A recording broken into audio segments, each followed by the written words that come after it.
Assalamualaikum warahmatullahi wabarakatuh. Alhamdulillah. Alhamdulillahilladzi an'amana bi ni'matil imani wal islam wa hiya a'dhamun ni'am. Asyhadu an la ilaha illallah wahdahu la syarikalah wa asyhadu anna sayyidina Muhammadan abduhu wa rasuluh. Allahumma shalli wa sallim ala sayyidina Muhammad wa ala ali sayyidina Muhammad. Subhanaka la ilma lana illa ma 'allamtana innaka antal alimul hakim. Rabbi shrah li sadri wa yassir li amri wahlul 'uqdatam min lisani yafqahu qawli, amma ba'd. Alhamdulillah, para pemirsa yang dirahmati oleh Allah, kita berjumpa kembali dalam channel yang sama, yaitu channel pencinta sholawat. Pada pertemuan kali ini kita akan membahas mengenal lebih dekat nama kitab sekaligus pengarang kitab dan apa sih kandungan isi dalam kitab tersebut. Mudah-mudahan menjadi pembahasan yang bermanfaat, menjadi pembahasan yang memberikan pencerahan kepada kita semuanya, khususnya umat muslim dan para siswa-siswa, para santri, putra-putri kita semuanya yang pada saat ini semangat untuk belajar, mengenal nama kitab, mengenal pengarang kitab tersebut, dan apa saja isi kandungan di dalam kitab tersebut. Para pemirsa yang dirahmati oleh Allah, mari kita simak bersama mengenal lebih dekat nama kitab sekaligus pengarang kitab dan apa sih kandungan isi kitabnya. Pada sesi kali ini kita akan membahas mengenal kitab Wasaya Al-Aba Lil Abna.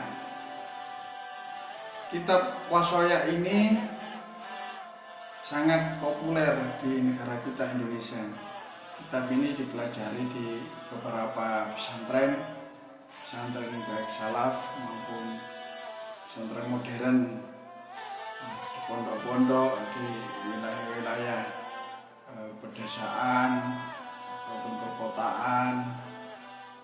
Para pemirsa yang dirahmati oleh Allah, tentunya kitab Wasaya Al-Aba Lil Abna ini banyak dipelajari di beberapa pondok-pondok pesantren di seluruh Indonesia, karena sangat pentingnya mengkaji kandungan isi kitab Wasaya Al-Aba Lil Abna ini. Kitab fenomenal di kalangan umat muslim, para santri. Siapa pemirsa pengarangnya kitab ini? Beliau adalah Syekh Muhammad Syakir. Beliau lahir di Jurja. Jurja itu wilayah Mesir pada pertengahan Syawal tahun 1282 Hijriah, yang mana bertepatan pada tahun 1863 Masehi. Dan beliau wafat pada tahun 1939 Masehi. Ayah beliau bernama Ahmad bin Abdul Qadir bin Abdul Waris. Keluarga Syekh Muhammad Syakir memang sudah terkenal sebagai keluarga yang paling mulia, yang paling dermawan di kota Jurja. Beliau juga termasuk min ba'dil muhaddisin ya, atau ahli hadis. Memang bukan karena periwayatannya terhadap hadis sebagaimana Imam Bukhari dan Imam Muslim ya, tapi karena apa? Tetapi karena bidang keilmuan yang digelutinya. Nama lakop beliau adalah Syekh Muhammad Syakir Al-Iskandariyah. Nama lengkap beliau adalah apa? Syekh Muhammad Syakir Al-Iskandariyah. Pengarang kitab Wasoya ini lahir dalam lingkungan mazhab Hanafi. Di dalam wasiatnya tentang hak-hak teman, beliau menjadikan Imam Hanafi sebagai contoh. Ini apa, ketika pada saat Imam Hanafi ditanya tentang keberhasilannya beliau memperoleh ilmu pengetahuan, beliau menjawab, Imam Hanafi menjawab, saya tidak pernah malas mengajarkan ilmu pengetahuan kepada orang lain dan terus berusaha menuntut ilmu. Nah, selain itu,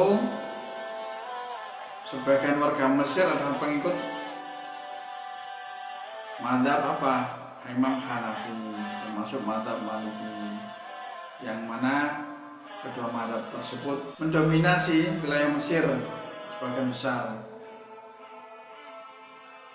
Beliau, ya, pengarang Wasoya ini dikenal sebagai seorang pembaruan di Universitas Al-Azhar, yakni beliau pernah menjabat sebagai rektor Universitas Al-Azhar. Karirnya beliau dimulai dari apa? Menghafal Al-Quran, belajar dasar-dasar studi di Jogja, Mesir. Beliau melanjutkan menuntut ilmunya di Universitas Al-Azhar, dan beliau belajar dari guru-guru besar pada masa itu. Nah, kemudian beliau dipercaya untuk memberikan fatwa pada tahun 1307 Hijriah. Pada saat itu beliau menduduki jabatan sebagai apa? Ketua Mahkamah Mudiniyah Al-Qulyubiyah. Menjadi apa? Ketua Mahkamah Mudiniyah Al-Qulyubiyah. Dan beliau tinggal di sana, di Mesir, selama 7 tahun sampai beliau dipilih menjadi qadhi, menjadi hakim di negeri Sudan pada tahun 1317 Hijriah. Pengarang kitab Wasoya ini adalah apa? Sebagai seorang pertama yang menduduki jabatan tersebut, nah, di Sudan, ya, sebagai qadhi, semacam hakim, dan orang yang pertama menetapkan hukum-hukum hakim yang syar'i di Sudan. Pada tahun 1322 Hijriah, beliau ditunjuk sebagai apa? Guru besar bagi para ulama-ulama Iskandaria. Kemudian beliau ditunjuk sebagai wakil bagi para guru Al-Azhar pada tahun 1913 Masehi. Beliau juga mendirikan Jam'iyah Tasniyah dan menjadi anggota organisasi tersebut sebagai pilihannya dari sisi pemerintahan Mesir. Dan dengan kegiatan-kegiatan semacam itu, beliau ini dari sisi kehidupan dunia, beliau orang yang mulia di Mesir, ya, di wilayah Mesir. Akan tetapi pada selanjutnya beliau menanggalkan itu semua, menanggal semua jabatan-jabatan kemasyhurannya. Beliau enggan kembali kepada jabatan tersebut. Di dalam hatinya sudah tidak berhasrat lagi untuk apa? Mencapai kemasyhuran dunia. Dia tidak berhasrat lagi.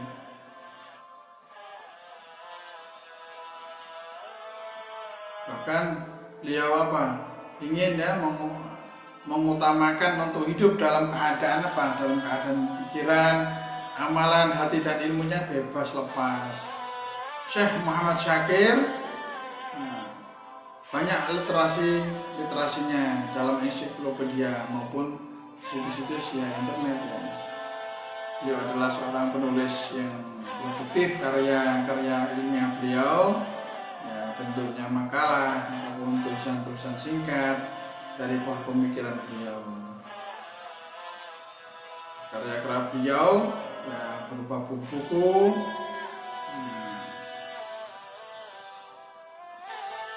Dan di antaranya apa? Kitab Wassoya. Para pemirsa yang dirahmati oleh Allah, kira-kira apa sih gambaran kajian pembahasan di dalam kitab Wassoya itu apa saja? Di sini kami sampaikan kitab Wassoya Al-Aba lil Abna. Kitab ini berisi wasiat-wasiat seorang guru terhadap muridnya. Nah, tentunya wasiat apa? Wasiat tentang akhlak. Dalam mengungkapkan nasihat-nasihatnya tentang akhlak, Syekh Muhammad Syakir menempatkan dirinya sebagai guru yang sedang menasihati muridnya. Di mana apa? Di mana relasi guru dan murid di sini diumpamakan sebagaimana orang tua mereka. Demikian karena apa? Karena orang tua kandung pasti mengharapkan kebaikan pada anak-anak. Maka dari itu, seorang guru yang baik adalah apa? Guru yang mengharapkan kebaikan pada anak didiknya, menyayangi anak didiknya sebagaimana apa? Sebagaimana seorang orang tua menyayangi anak kandungnya sendiri. Dan salah satunya ini apa? Lewat mau'idatul hasanah, termasuk juga mendoakan kebaikan-kebaikan kepada peserta didiknya. Kitab Wassoya ini diselesaikan, dikarang oleh Syekh Muhammad Syakir ini kira-kira pada bulan Dzulqa'dah tahun 1326 Hijriah atau 1907 Masehi. Kitab Wassoya ini apa? Mengemas pendidikan akhlak dalam bentuk bab per bab. Jumlah babnya sebanyak kurang lebih 20 bab. Dengan disertai apa? Uraian konsep dari tema yang dibicarakan. Ya selayaknya ya seperti kitab-kitab lainnya, kitab kuning misalnya. Nah, pengarangnya tidak mencantumkan biografi penulis atau tahun terbitan maupun hak cipta sebagaimana layaknya buku ilmiah. Maka mereka menyampaikan suatu karya itu lebih didorong karena apa? Karena keinginannya untuk menyampaikan sesuatu yang diketahuinya kepada masyarakat. Nah, mereka merasa berkewajiban untuk menyampaikan ilmu yang dimilikinya. Mereka berharap apa yang ditulis itu dapat menjadi apa? Menjadi tuntutan ataupun suri tauladan bagi masyarakat, sehingga apa? Terbit suatu karya yang tidak dimonopoli oleh satu penerbit saja, tapi apa? Dimanfaatkan oleh semua kalangan. Nah, nilai-nilai pendidikan akhlak dalam kitab Wassoya Al-Aba lil Abna ini apa pemirsa? Tentunya ya sebagai kitab yang berisi tentang apa? Tentang wasiat-wasiat akhlak. Nah, sudah pasti ya, kitab ini mencakup beberapa nilai-nilai pendidikan akhlak juga. Nilai pendidikan akhlak dalam kitab ini apa? Dimulai dengan hubungan antara guru dan murid yang diumpamakan sebagaimana orang tua dan anak kandung. Nah, guru di sini apa? Sebagai orang yang mengharapkan kebaikan bagi murid-muridnya. Nah, seorang guru bagi muridnya adalah orang yang sangat-sangat dipercaya, yang berperan sebagai apa? Sebagai penasehat, sebagai pendidik, sebagai pembina rohani, dan memberikan suri tauladan. Ya, di antara isi ataupun kajian kitab Wassoya Al-Aba lil Abna ini, yang pertama apa? Pelajaran nasihat guru pada muridnya. Antaranya nasihatnya, wahai anakku, semoga Allah memberimu apa? Petunjuk dan memberikan pertolongan untuk selalu beramal soleh. Sesungguhnya bagiku engkau ibarat seorang anak yang berada di sisi ayah yang dicintainya. Di antaranya Pelajaran yang kedua apa? Wasiat bertakwa kepada Allah. Seorang guru mewakili sebagai orang tua murid pada pelajaran wasiat yang kedua ini wasiat untuk seseorang anak untuk senantiasa bertakwa kepada Allah Subhanahu wa taala. Karena karena Allah mengetahui apa yang tersimpan di dalam hatimu, apa yang kau ucapkan dari lisanmu, dan Allah Maha melihat atas segala perbuatan kita. Karena itu wasiat untuk senantiasa bertakwa kepada Allah Subhanahu wa taala. Dilanjutkan pada materi pelajaran yang ketiga, materinya, yaitu hak dan kewajiban terhadap Allah dan Rasulnya. Hak kewajiban anak terhadap terhadap Allah dan Rasulnya ini diterangkan di sini.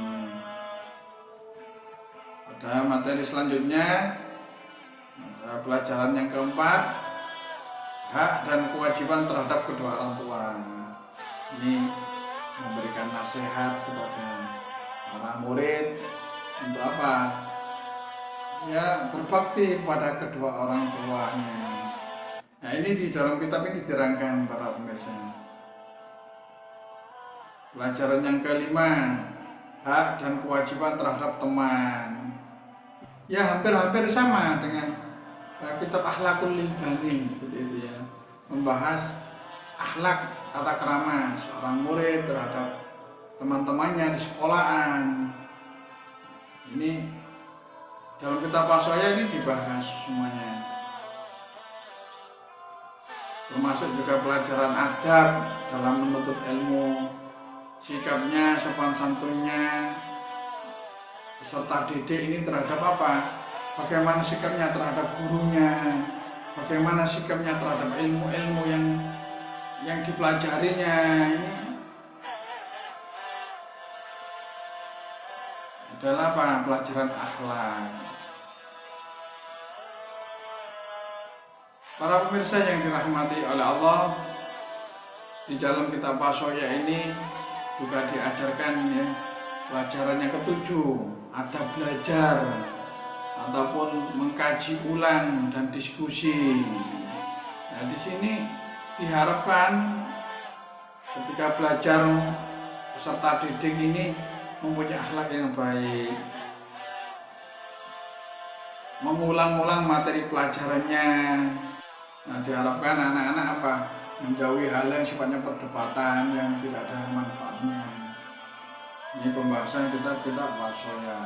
Para pemirsa yang dirahmati oleh Allah, demikianlah materi-materi yang saya sampaikan mengenal kitab Wasaya, Al-Aba lil Abna, dan sekaligus pengarang kitab Wasaya.